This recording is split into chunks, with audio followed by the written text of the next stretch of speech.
Hello everyone, welcome back to Mtale TV. My name is Robert Mtale and I'll be your pure physics tutor. Alright, so in today's video we're going to learn the whole topic atomic physics. Then at the end of the video we're going to have an exam practice where we will answer one question on atomic party physics. Alright, so here we go.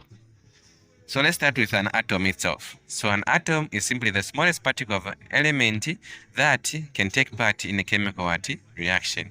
So every atom is divided into two major parts. The nucleus sits at the very center of the atom, and this is where the protons and the neutrons are found. So making it the dense core of an atom. So around that nucleus, there are shells or orbitals. So sometimes they are called the neutron cloud, and this is where the electrons are found. So moving around the nucleus in different orbits. So an atom is electrically neutral, meaning it has no overall charge because the number of protons is always equal to the number of electrons. That gives us an important relationship to remember. So in a neutral particle, the number of electrons is equal to the number of protons, which is also equal to the number of atomic number. So there are three fundamental particles found inside every atom. So each one has its own distinct characteristics. Alright, so let's start with what we call the electron. So the electron is represented by the symbol E, and it's negatively charged. It's a negatively charged, which with a -1 charge. It's found in the shells around the nucleus, and it has a very small mass, about 1 divided by 1840 of an atomic mass unit. So the proton, on the other hand, there is represented by the symbol P. It is positively charged with the +1, and it's found inside the nucleus with the mass number of atomic key 1 mass number. So the next thing we can look at is what we call the neutron. So neutron is represented by the symbol N, small letter N, and it is a neutral particle with no charge at all. Also found inside the nucleus, but it's too small to have any mass unit. Alright, now let's look at how we describe the makeup of a particular atom. So the proton number, also called the atomic number, is represented by the symbol Z. Then Z is the number of protons in the nucleus of an atom. So the neutron number is represented by the symbol N, and this is simply by definition it's the number of neutrons in the nucleus. And the mass number, also called the nucleon number, is represented by the symbol A, and this definition is simply the sum. It is the sum of the protons and neutrons in the nucleus. So each different form of a nucleus is called a nuclide. And atoms that share the same atomic number but have different mass numbers are called the isotopes of an element. Carbon is a good example of this, since it exists as several isotopes, each with 6 protons but different numbers of neutrons, giving themselves different mass numbers while still remaining carbon. Now let's move on to radioactivity. So radioactivity, some elements radiate energy entirely on their own without any inside or outside excitation. And these are called radioactive elements. Examples include uranium, radium, thorium, uranium. And this phenomenon of matter radiating energy by itself is called natural radiation. So this phenomenon of matter radiating energy by itself is called neutral radioactivity. So now radioactivity decay happens when a nucleus has too many or too few neutrons, making it gain extra energy and become unstable. So to settle back into stability, your nucleus emits radiation in form of alpha particles, beta particles, or gamma rays, until it finally reaches a stable state. So this whole process of emission is what we call radioactive decay, and it comes in 3 main types. Alright, now so let's look at the alpha decay first.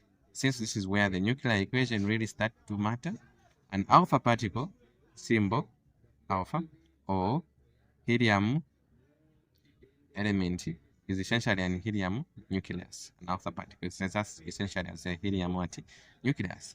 Then the alpha decay is the emission of an alpha particle from an unstable nucleus, and during this process, the mass number of the nucleus decreases by 4, while the atomic number decreases by 2. This gives us the general equation for alpha decay, which is, so always the mass number, if you are dealing with an alpha decay equation, if I are dealing with any alpha equation, what do? You subtract 4 from the mass number and 2 from the what? Atomic number. Then you add the helium symbol, which is He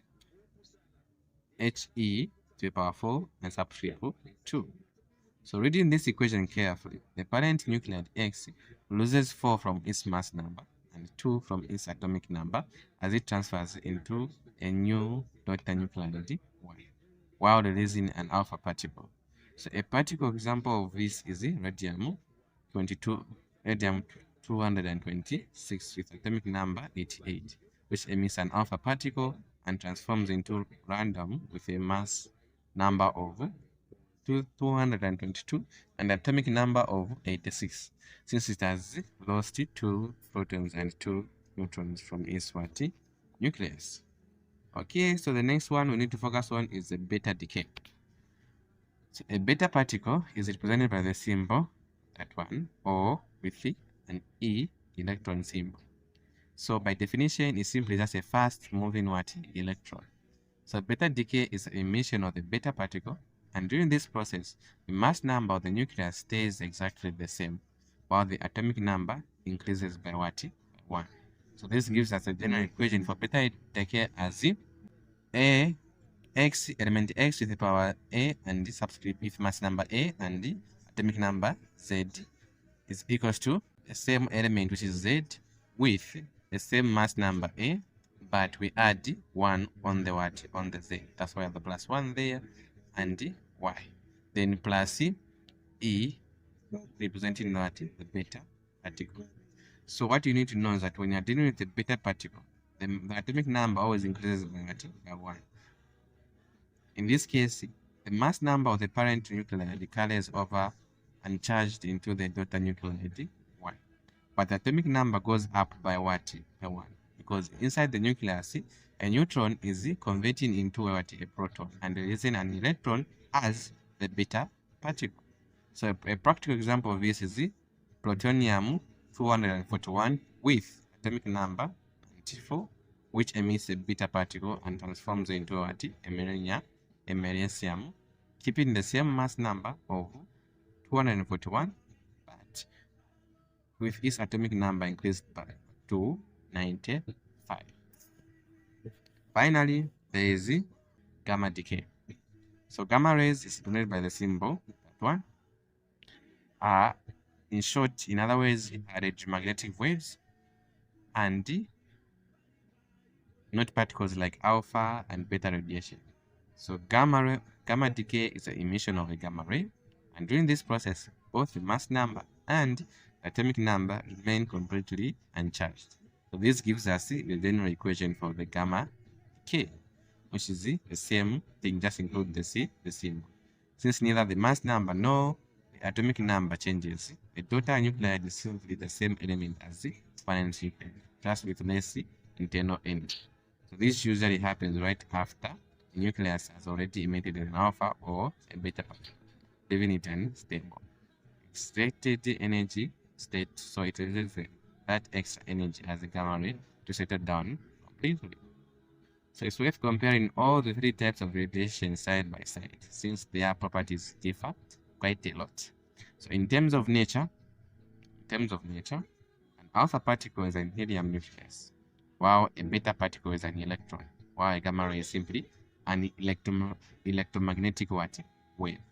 So in terms of charge, an alpha carries a charge of positive 2, while a beta particle carries negative 1, while the gamma ray is 0, carries 0.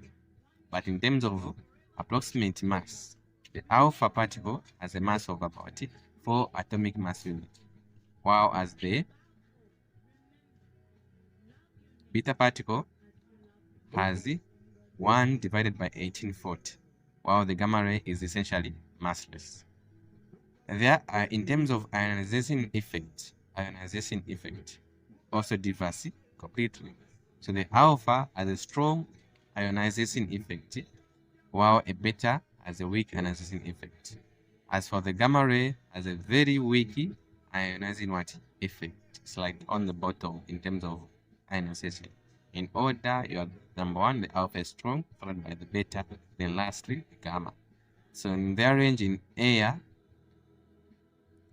in how long they travel in terms of air, follows the opposite pattern. So the alpha travels only a very short range. The beta travels at a short range, while the gamma travels at a long range. So if you think about it, if you just know how, in terms of ionization, how it is the order for air, for penetration, in other words, if you just do the opposite for how long they go, they can travel in air. You just do the opposite of ionization. Since you know that ionization, the strongest what is alpha, followed by the beta, then lastly the gamma. But when traveling through air, the number one is gamma, followed by beta, then the alpha is what is last. Alright, so now we need to focus on their penetrating power as well. So the penetrating power follows the same pattern. Alpha has a very weak penetrating power and is absorbed by just a sheet of what? Paper. Whereas beta has weak penetrating power and is also absorbed by around 5 millimeters of aluminium, while gamma has strong penetrating power and requires roughly 5 centimeters of lead to absorb it. And finally, in an electric or magnetic field, alpha particle deflect only slightly, but the beta part and while the beta particle deflect strong. Since there are no such much light and gamma rays are not reflected at all, since they don't carry what? Any charge. Alright, now let's move on to methods of detecting nuclear radiation. Alright, so the first instrument we're going to look at is what we call the photographic film method. Alright, so this works by the photographic film is mainly used by radiation workers. It measures the quantity of radiation falling on the workers within a certain period. Alright, so move on to the second method, which is the Geiger molar tube. The Geiger molar tube, also known as the GM tube. Alright, so the GM tube looks like this. It has the cathode right there. We have the argon gases there. We also have the anode wire there, and also have the scalar reader. Okay, so how does it work? The function of each labeled parts. Now let's look at the function of each labeled parts. So argon gas is ionized when radiation enters the GM tube. So the positive ions are attracted to the cathode, and the negative ions are attracted to the anode. So a pulse of current is produced. So once it is produced, it is detected by a scalar or a rot meter. So the reading on the scalar there reflects the radiation levels. So other methods you can use is the bubble chamber and the centralization center method. Alright, that's all. Now we're done with the method of detecting radiation. We can now look at the background radiation. Let's look at the background radiation. Alright, so background radiation is a small amount of radiation that is present at all times on Earth. The sources of this background radiation include our environment, such as cosmic rays, radioactivity elements, or minerals from the Earth, and the nuclear power and medical sources. You need to note that once you want to find the actual radiation from the environment, always subtract the counter reading or the background radiation from the readings you get from a radiation substance. Always subtract the background radiation count from the reading you get from the substance. Alright, now let's look at half-life. Half-life. So half-life of a radioactive sample is the time taken for half of the atoms in the sample to decay. By definition, half-life of a radioactive sample is the time taken for half of the atoms in the sample to decay. It is also, you can also define it in other ways like this. It is also the time taken for the activity of the radioactive sample to fall to half of its original value. So the number of undecayed nuclei or activity can be found by the equations, by using the following equations. So if the time elapsed is a multiple of the half-life, so that is a condition there, when the time elapsed is a multiple of the half-life. Alright, so we have the first equation there, where n is equals to no open bracket divided by half to the power n. Then the second one there, which is number 2, is n small letter n, which is the power there, small letter n is equals to t divided by t and a half. Then the third one is t is equals to n times t and a half. So now we need to know what capital letter N represents in those formulas. So capital letter N represents the number of undecayed nuclei or atoms. That's the capital N there in the first equation with no O, just select capital N. Then capital letter N with a small zero there at the bottom is what we call the initial of the undecayed nuclei atoms. What we started with, the number of atoms we started with. Then the capital letter N is simply the undecayed atoms. The undecayed atoms, what remains after radiation as occurs. Then the N with a zero is simply what was there before radiation occurred. Then the small letter n there is simply the half-lives. Simply the half-lives. Then small letter t there is the time elapsed. Then t and a half is simply half-life. So I hope those equations are clear. Those are the formulas you need to know when you want to find the half-life.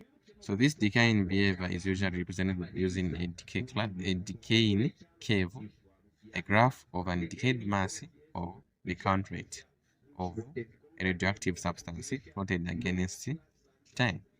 So the shape of this graph is a smooth curve that drops steeply at first, then gradually levels off, getting closer and closer to zero without ever quite reaching it.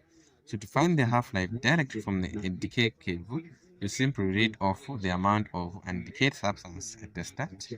Find the time it takes for that amount to drop to exactly half its original value. And that time interval is the half-life. We can then repeat this process from the half point to confirm the same half-life applies again as the substance halves once more. So radiation is extremely useful, but it also carries real danger. Since exposure to alpha particles, beta particles, or gamma rays can damage living cells, cause genetic changes in living cells, and lead to cancer. Because of this, strict safety precautions must be followed when handling or storing radioactive sources. Unnecessary exposure should always be avoided, and direct contact with the source should never happen. A source should never be pointed toward any person. Radioactive sources must be stored out of reach of the public, kept inside lead boxes to prevent radiation from leaking out, and protected further with thick lead shields. So radiation warning symbols must be displaced at every location where radioactivity sources are used.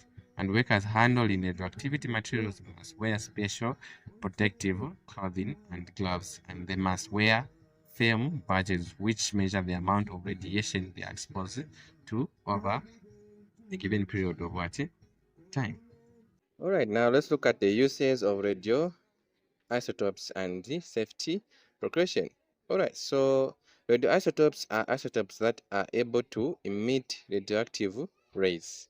They are used in number 1, thickness of controllers, number 2, tracers to locate leaking in pipes, then number 3, used in radiotherapy, e.g. like gamma rays used to kill cancer cells, and sterilization uses gamma rays to kill bacteria. Then lastly, radioactivity isotopes are used in archaeology, used in radiocarbon dating 14 machines. So those are the uses of radioactive isotopes.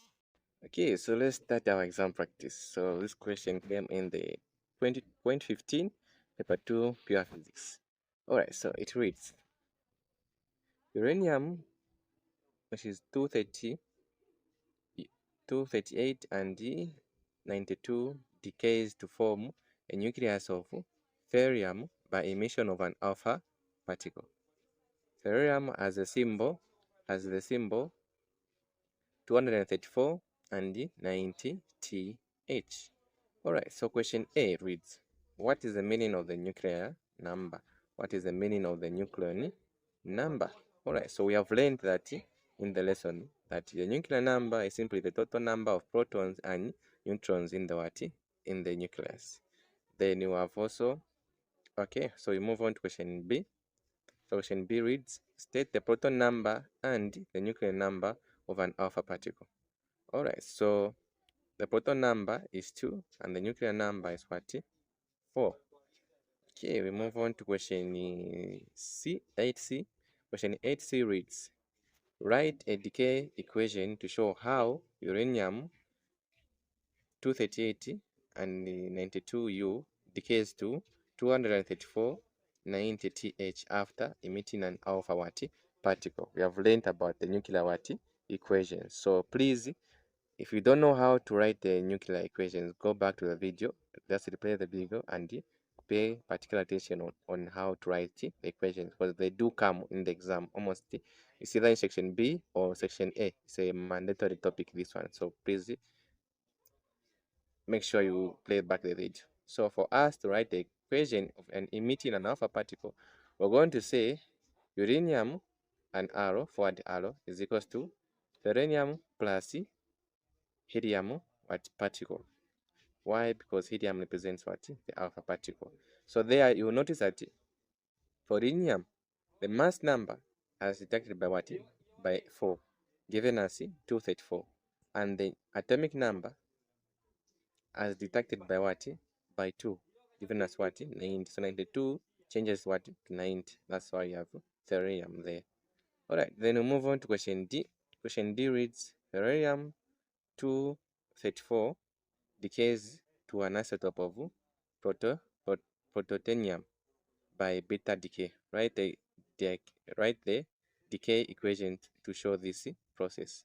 So remember what we have learned on the nuclear equations for the beta particle.